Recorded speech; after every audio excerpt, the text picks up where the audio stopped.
মানুষ করতে তাহলে বললে আমাকে হইলেই করে কাজ করবে, কি বলতে ঈশ্বর বলতে নেই, তাহলে আমি তো বুঝতে পারি না।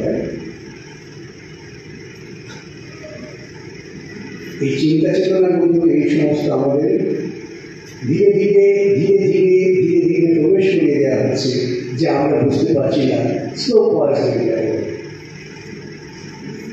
তার বিরুদ্ধে আমাদের সচেতন হতে হবে। সচেতন হতে হলে আমাদের সংবিধানটা কি বুঝতে হবে।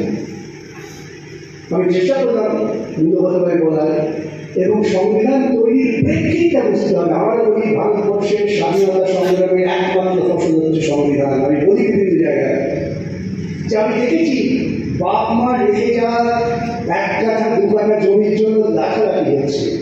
মহাভারত শিখিয়েছে বিনা যুদ্ধে নারীকে বসুচন্দ্র বেগুনি এখন ভাই বোন মারামারি করে।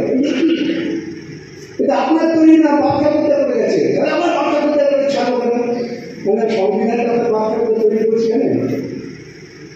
ওই সংবিধানটা বাঁচা করার জন্য লাঠি দাঁড়াচ্ছে।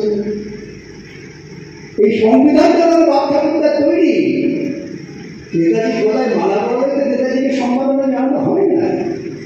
মহাত্মা গান্ধীর পাশে প্রধানমন্ত্রী মহাত্মা গান্ধীকে সম্মাননা জানানো হয় না। 25শে বৈশাখে রবীন্দ্রনাথের গান করতে রবীন্দ্রনাথকে সম্মাননা জানানো হয় না।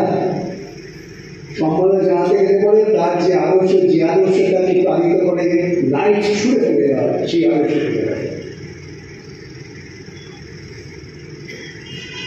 সেটা যদি না করতে পারি তাহলে আমার নাগরিক হিসেবে অত্যন্ত অপদার্থ। এই অপদার্থতার দায় আমাদের নিতে হবে। আমরা নিচ্ছি প্রতিদিন, প্রতি মুহূর্তে। মানুষ তৈরি প্রাথমিক হচ্ছে শিক্ষা এবং স্বাস্থ্য। বেসিক হিউম্যান ইন্টেন্স হচ্ছে এডুকেশন, হেলথ।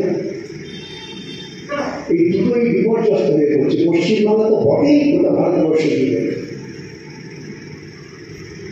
আমাদের সকলকে তার সমাবেত হতে হবে।